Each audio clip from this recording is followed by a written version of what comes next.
I've been bumping to, I've been head bobbing to. And you know what the crazy thing is with music, especially in rap that I noticed, is back in the day, the beats weren't all that good.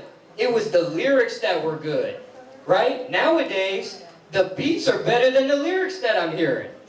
Anybody can head bop to this shit, anybody can get into it, which is great, you know what I mean? That's amazing. But sometimes, I can't hear every lyric, I can't hear all the words.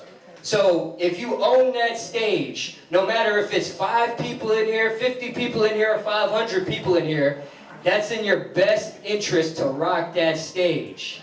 Because you never know who's going to come in here and watch. You know, I might have brought somebody in the industry with me tonight.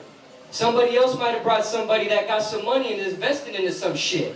They might catch some shit. You might have caught them when they drinking and shit. They might like some shit they hear that night. You never know. So my suggestion to anybody rocking this stage on any open mic is put that energy out there. Because people will remember that. And I think if it's your first time in here, or you've done this a million times, it doesn't matter. I think you should stay and watch everybody's shit. Because you want to see what people are doing good, what people are doing bad, how you can learn off of somebody. It's very important. Sometimes I see people come to this shit, they spend their money, they in and out the door. They come, they perform, and they leave. And I think you're not maximizing what you came to something like this for. And a lot of people that get booked for this shit, sometimes they speak to you, sometimes they don't. I'm talking to y'all though. So if y'all would have left a little bit earlier, you might not get some of this game that I'm spitting to you. Now, I'm going to say one more thing before I finish talking, because I ain't going to take all this time up. But I would say, if you in this room tonight, and you here to flip your money on some get-rich-quick shit, you in the wrong game, Holmes.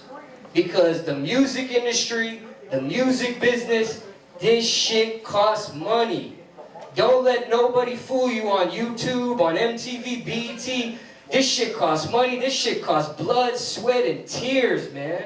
I've been in this game over 10 years. Lost money, won money, flipped my money. If you in this shit for some, I'm trying to flip my money and get, this ain't the right game, man. You better off doing real estate, man. You better off doing some other shit. If you here because you love to rap, you love to just make music, you hear whether this shit makes you $1, $1,000, $100,000, then you here for the right reason. Because you love this shit and you love what it does and you love turning someone into a fan. And that's what this shit is about when you at an open mic.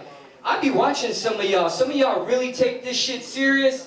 Some of y'all be discouraged by, you know, how many people showed up or who you're performing to. When you at an open mic, just know you not in front of no fucking concert, man. You not body surfing in this motherfucker. You performing to other industry people, other rappers who's got some jealousy and envy and all that type of shit.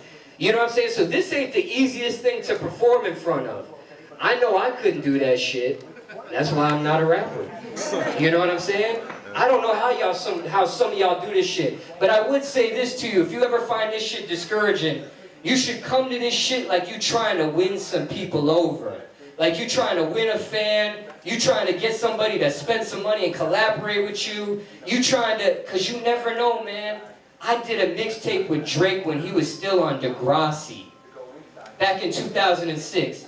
I hosted Yo Gotti Cocaine Music Volume 1 back in 2006. And now I done seen him get a platinum record 10 years later.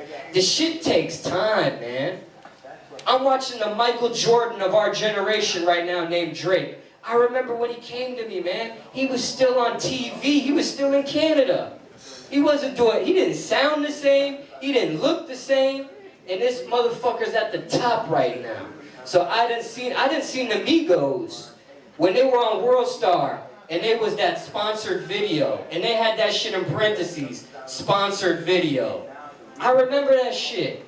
And now they platinum, gold, getting 40, 50,000 a show. This shit could really happen. So just take this shit a little more serious. That's my advice for you tonight. Salute.